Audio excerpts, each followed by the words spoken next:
Hello, hello, and welcome to another episode.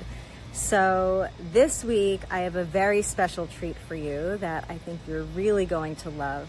So, I have a very special guest, Grace, coming onto the podcast this week. So, you might remember Grace actually from a previous episode. She did come on once before. Grace was a client of mine about a year and a half ago.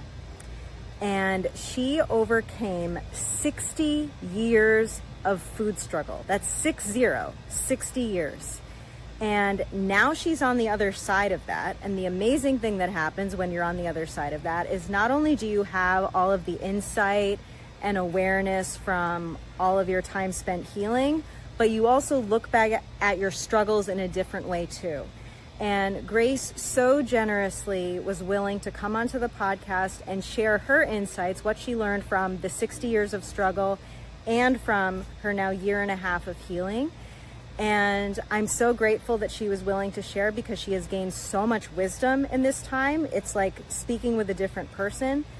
And not everybody is willing to put themselves out there like she is willing to do. And I commend her so much for doing that. And I'll tell you, the reason she's inspired to do that is because of you. She said, I want to be able to show people who are still struggling that there is a way out of this and it is possible for them. For her, it was over 60 years. So know that it's possible for you too. So thank you so much, Grace, again, for being on the podcast this week. And everybody get excited to listen. Here's Grace. Let's just start with your history. Tell us, what were you struggling with? When did it start? When did it start? My first memory of when it started was when I was 5. And I remember going to school and Mum and Dad worked, and I'd come home from school and my brother was at high school. And I was told to lock myself in the house and not speak to strangers and just put on the television and have afternoon tea. So I was afraid, and I would just sit down and I would have these Cocoa Pops and watch Fred Flintstone. And it just started the whole TV eating until Mum came home from work, and then I could exhale and say, okay, I'm safe now. So it was just a very frightening little thing for me at that time. But since then, I just set up the pattern to eat through all of my emotional stuff. So it just became more prevalent as a teenager and an adult. It turned into yo-yo dieting. It turned into binge eating. When I was a new mum and struggling with my body image and whether I was a good enough mum and such, I had a short time of being bulimic as well. It was really laced with so much self-judgment and self-criticism. And I was always comparing myself to when I was slimmer, how I want to be in the future. If I wasn't comparing myself to me, I was comparing myself to others and being envious, jealous, couldn't deal with who I was. So I would shovel the food in to help me get through it. It was self-soothing, I suppose. However, even though I was doing all of that, I was also a very good actress, and I was a high achiever because, I always wanted to be good enough. So I was always trying to prove that to myself. So I had a beautiful mask of self-confidence, and no one would know in a million years that I ever struggled. All they saw was a person who would go on eating plans, go on a diet, do the exercise. I always looked okay, it was just, I looked okay to other people, not to me, but yeah, so it was very hidden. and I was full of shame, just so much shame about what I was carrying for all those years. I'm now 68, and it started when I was 5. And I can tell you that when it really stopped, I realized it stopped. It was February 2026. So that was my son's wedding. And I realized I enjoyed the food, I enjoyed the people. I wasn't looking at my body image as mother of the groom. Is it the groom? Yep. Um, there was none of that. It was just love, and it was just beautiful, and it was just joy. And I started your program 19 months ago. This is now July. So it was February that it was fully over and at 100% non-event food issues and body image issues. I remember it started mostly you were seeing wins in the beginning with food Yes. and with like the energy of how compulsive you had felt around it versus how you were before. And that was lessening first. And then the body image stuff tapered off later. Can you share a little bit about how that journey went? When I first started, I loved the meditations and the activities, and I loved communicating with my body, and it felt really good. But I thought you were crazy, and I didn't think it was going to work because to eat any amount of food, to give up dieting, I knew I was going to be the biggest limp in the world and that I was never going to get off the lounge. I was never going to get myself from looking at the television. And I was going to escape from the world with chocolate and be gone. I might even eat myself to death. I had a full catastrophic reaction to your program, which is great. I love it. I think I'm hilarious. Anyway, I went through all of that resistance, as you can imagine. Actually, can I just ask you, Grace, before you continue? Why? With all that resistance, why did you continue? That's a very good question because nothing else worked. It's the only thing I hadn't tried. I had been a yo-yo dieter. I had been to therapies. I had every single alternate therapy that you could imagine to heal the wounds as to why I'm had this food addiction, and this body image shame. I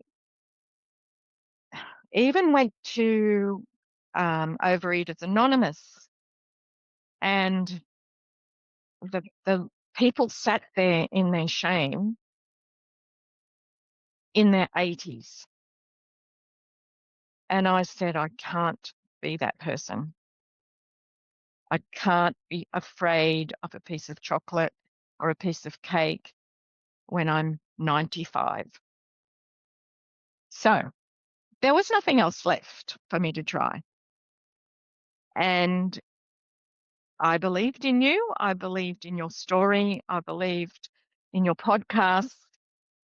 Your story resonated with me and it felt like my truth. It was a knowing. It was a deep knowing that it didn't matter what resistance came up,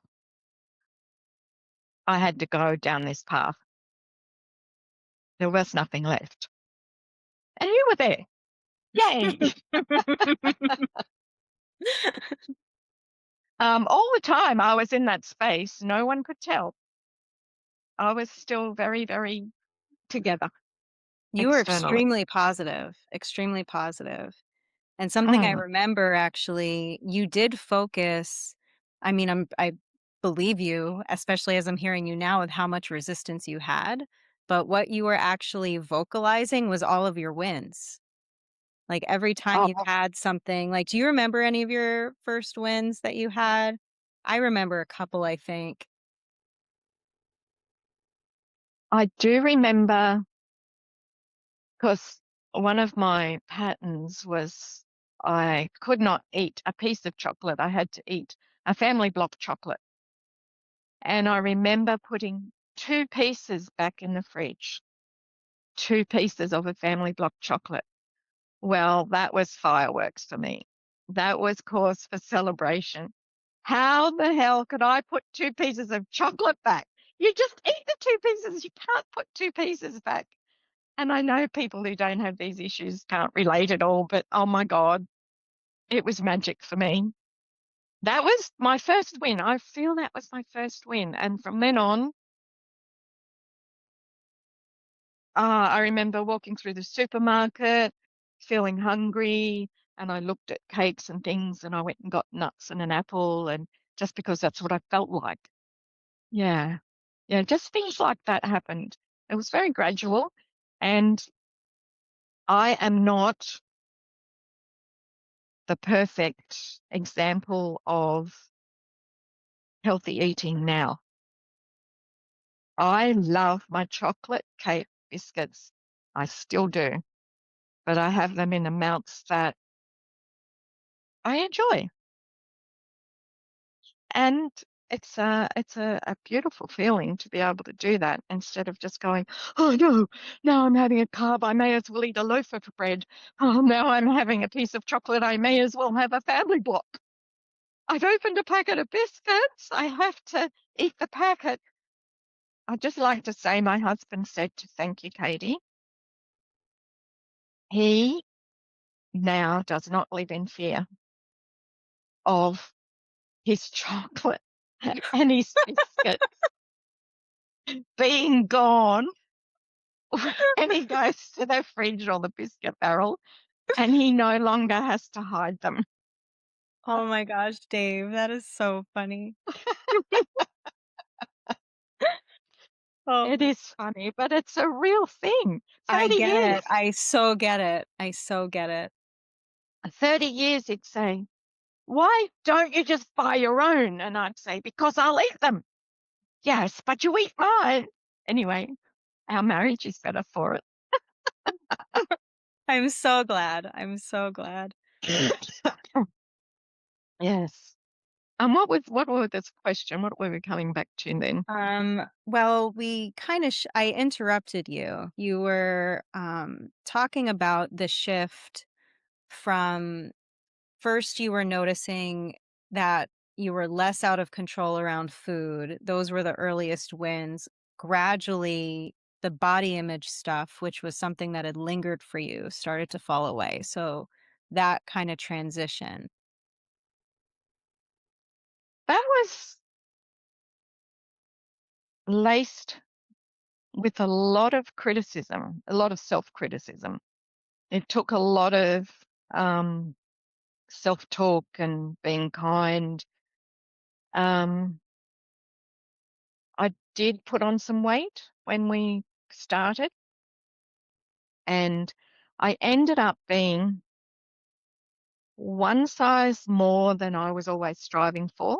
That's what I've regulated as, and two sizes under what I have been in the past when I've been dieting and yo-yo dieting. So my body's regulated at that point. But what is the important thing is not that. What the important thing is that that doesn't matter anymore and that it's a non-event. So I went from this worry and fear, just allowing my body to regulate, to it being a non-event. It happened slowly. At first, I'd be looking at a video of me doing something or a photo of me doing something and think, oh, I really have to go back on that diet. But I wouldn't. And, I don't know how it happened, just through self-talk and not criticizing myself. Eventually, as of February this year, Yeah, non-event, non-event. My body is a non-event. My body is here and I love it, and it walks and it does things. It's the same as food is here and I love it, and it gives me joy and it gives me nourishment. My body is here. It allows me to peg the washing. It allows me to do the things I love. It allows me to eat. Um, it's not about how round my stomach is or how saggy I am, or it's just not. It's just so wonderful for it all to be a non-event, the food and the body image. Yeah, it's freeing, very, very freeing. I'd forgiven myself for all my imperfections. I was always striving for perfection. The only reason I needed this perfect body, perfect personality, perfect everybody thing, the only reason I needed it was because I never thought I was good enough in any way. Um, and that's to do with, stuff. Everyone's got lessons, but I am good enough and I don't have to be anything but me. I am absolutely good enough and I can sag and bag and I can spark or not spark and I can be angry or I can be pleasant. I can be all of them. Oh, that's another massive thing about the body. I was very, very, very afraid of my emotions. So I was fine to be blissful and happy and joyful and loving. That was a side of me that I could enjoy. But when I was angry and sad and depressed and lazy and all of those other things, that's when I'd have to eat through them because, that's not very nice, is it? I would say and I would judge. So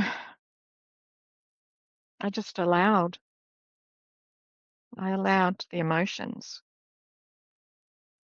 and the allowing of the emotions allows the body as well.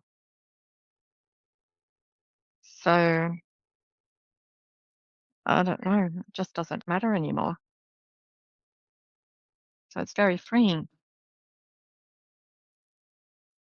Since you did have that history of emotional eating, I know that, I mean, since I've met you, there have been, yes, there have been ups, but there have also been some big downs and some scary moments that you've gone through. So, how has that looked different compared to how you might have experienced those lows in the past? Um,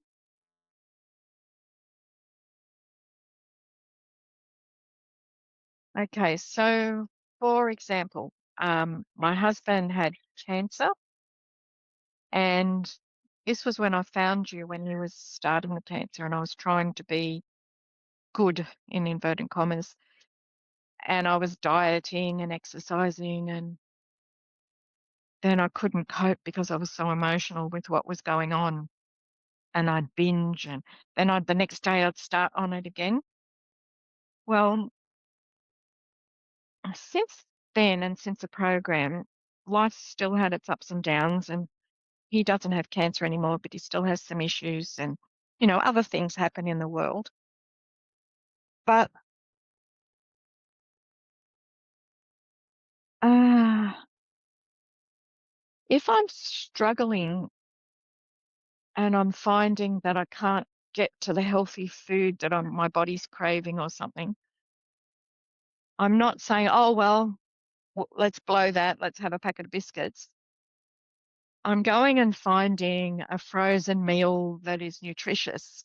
There are some specific brands that are quite good, and I'm zapping them in the microwave. That's not the best thing, but it's better than a packet of biscuits, and I'm feeling better for it. And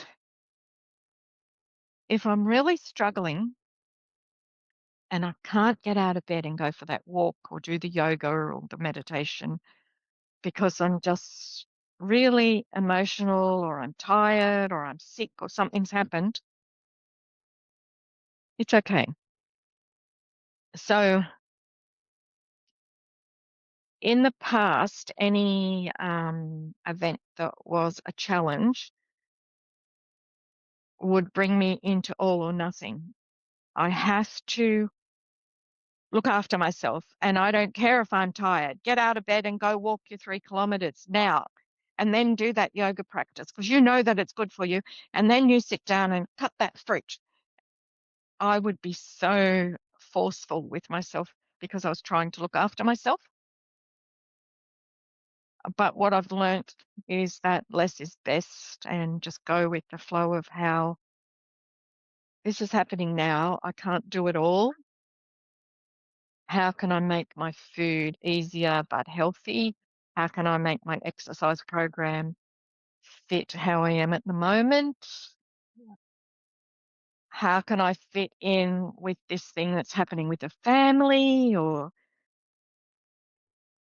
and I'm not as rigid anymore. So that rigidity, all or nothing rigidity has totally gone together with the self-criticism has totally gone for being less than what I used to think I had to be. So it's just so much easier for me to live in my own body and my own mind nowadays. And that's so much more practical and Yes. adaptable. People that I call normal, that don't have these, in inverted commas, that don't have these sorts of issues, of course, their husband would get sick, they'd change something, wouldn't they? Like something happens, normal people just go around and Yeah. just do these things. But with me and this style of personality that I have, yeah, it's a really big deal for me to be flexible and just adapt to allow myself not to be so perfect in every way. Oh, it's Exactly. so freeing. So So freeing. I had the same thing as you. And you know what else you said that resonated with me? That even when you were doing the healthy things, which, Mm. they were, before it was like doing them with this authoritarian energy, like you need to do this. And it wasn't coming from a place of care and support. It wasn't nurturing. It was like, you have to, like you said, the rigidity. And now whatever I'm choosing, it's coming more from that place of support. So maybe some days it's a little more, some days it's a little less. I'm adaptable now. But I feel like the how I'm doing it and how I'm talking to myself as I'm doing it is like the biggest upgrade, actually. I agree with you. Absolutely. That is a really good way of putting it. That upgrade of not being the authoritarian and being your best loving friend is so caring and so nice. And I tell you what, and since I've started your program, there were a few people in my life that were authoritarian and like to get me to do things a certain way. And we know this happens as a spiritual being, but as I've changed my inner world, all of my family, all of my friends, all of my people in my world are so gorgeous and loving and supportive and caring. And when I make mistakes and when I'm not at my best, they just pick me up. And, that's a reflection of what I'm giving myself. So it's not just about the food. Yeah, it's so much deeper. Yeah. The food is a reflection of how we treat ourselves. Mm, mm, certainly is. I'm so appreciative of you sharing all this, Grace. It really, it's wisdom because you've lived it. This is not theoretical. This is your lived experience. And this is the opposite of what you thought would happen. You thought you were just going to turn into like part of the couch. I did, and a very fat one too, and miserable. And I'm absolutely the opposite. Honestly, I sing, I dance, I go into theatre groups and do plays and performances. Um, it's not for everyone. I'm not saying that's what would happen to everyone, but I'm not afraid to shine. Whatever it is I want to do, so what? I sing. If you don't like that, that's okay. Don't listen. So what? I'm going to dance now. It's not a problem. I just laugh more. And I'm not saying that I'm like it all the time because I'm not. But it's okay. When I go into my little shell, I cocoon more. And that's okay too. It's a funny thing, but I really enjoy being me. I really enjoy finding all those bits of me that I was hiding away and running from and escaping with the food. It is fun. It is fun. It is fun. Do you have Mm. any well, first I should ask if there's anything else that's just on your heart that you want to share. But usually the last question I like to ask is for someone who's listening who's still in the phase of struggle where you were for so long. Is there anything on your heart that you'd like to share or any message you'd like to give to that person? I'm not sure if I've said this fully throughout the talk, but I'm going to say something and then I'm going to give advice after that to someone. So this is what I think's in my heart. I have stopped running from myself. I am gorgeously, hilariously imperfect, and that's okay.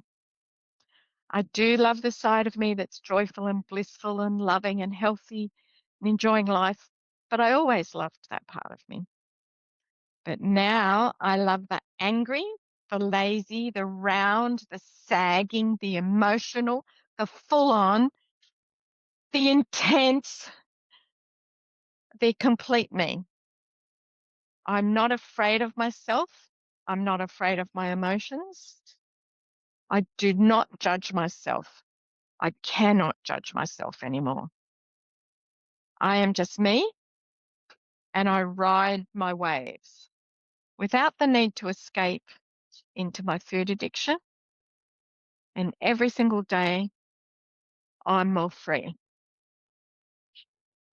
And I would like to know if people listening would like that freedom. So, this is my message to you. Whatever your age, whatever the stage of food issues you have, whatever the reason you have it, whatever the type of eating disorder you have, even if it's just simply I eat when I'm sad and it's not even more than that, none of that matters.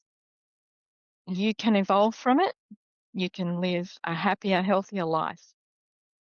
I'd like to point out that Katie is a real deal. Her life's work is a gift to all of you who wish to receive it. And I beg you not to wait, just do it for you.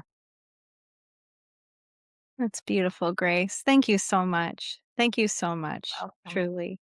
You're welcome. I got teary-eyed. I'm so grateful for you. Thank you so much for sharing all of this. Don't know if I got through everything, but I'm sure it'll be what it's meant to be, as you know. Thank Yeah. you so much, Grace. Well, It's thank lovely you, to Grace. oh, Lovely to see you too, as it always is. Say hi to Dave for me and have fun at wedding number 2. yes. If I don't talk to you before then. Okay. All right, Right. Yeah. we'll be in touch. Bye-bye. Bye.